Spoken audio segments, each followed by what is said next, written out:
Kami dari kelompok 8 akan mempresentasikan hasil jurnal kami yang berjudul Penggunaan Metode Bermain di PAUD Azikra Cigombong.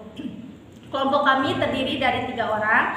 Pertama, saya sebagai moderator, Reza Atmawati, dan yang kedua ada Yuni Oktaviani, dan yang ketiga juga ada Sela Widya Auliari. Untuk mempersingkat waktu, materi pertama akan dibacakan oleh saya sendiri. Materi pertama yaitu bermain merupakan tuntutan dan kebutuhan psikologis dan biologis.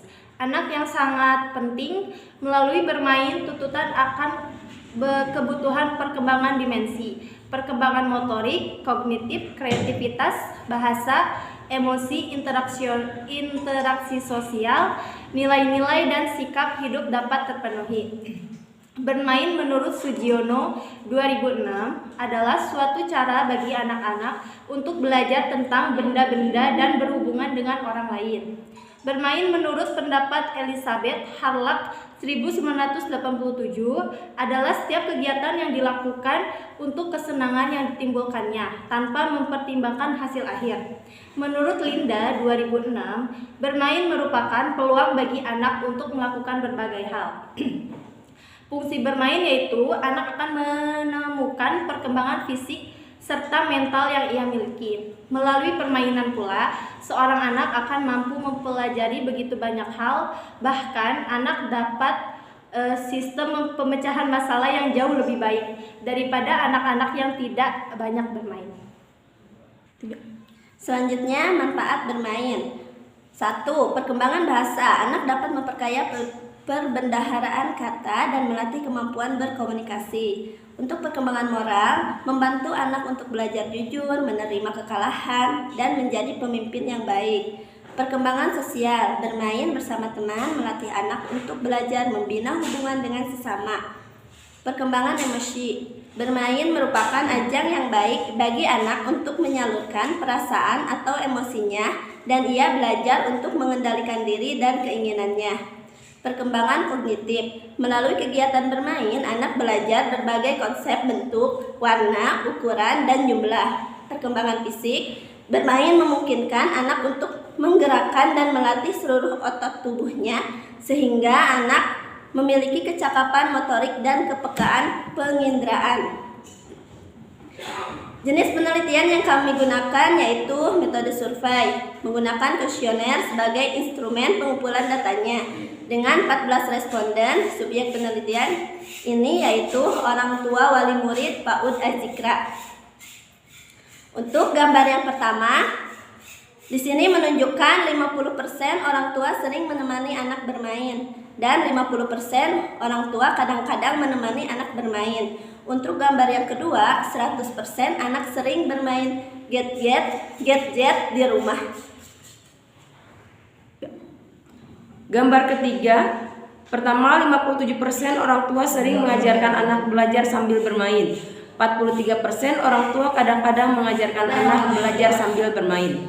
Gambar keempat, 57% orang tua sering membuat aturan atau arahan ketika anak meminta bermain di luar rumah. 36% orang tua kadang-kadang membuat aturan atau arahan ketika anak minta izin bermain di luar rumah. 7% orang tua tidak pernah membuat aturan atau arahan ketika anak minta izin bermain di luar rumah. Gambar ke-6, 29% orang tua sering membuat permainan dari bahan bekas yang dipakai anak bermain. 71% kadang-kadang orang tua membuat permainan dari bahan bekas yang dipakai anak bermain. Gambar 6, 57% dengan bermain anak-anak sering lebih ceria, bahagia, dan semangat. 43% dengan anak bermain kadang-kadang anak lebih ceria, bahagia, dan semangat. Gambar 7, 93% orang tua kadang-kadang memberikan ketika anak meminta dibelikan mainan. 7% orang tua tidak pernah memberikan ketika anak meminta dibelikan mainan. Gambar 8, 14% sering orang tua memperkenalkan permainan tradisional seperti congklak, angklung, dan lain-lain pada anak. 65% Orang tua kadang-kadang memperkenalkan permainan tradisional congklak, angklung, dan lain-lain kepada anak. 22% orang tua tidak pernah memperkenalkan permainan tradisional congklak, angklung, dan lain-lain pada anak.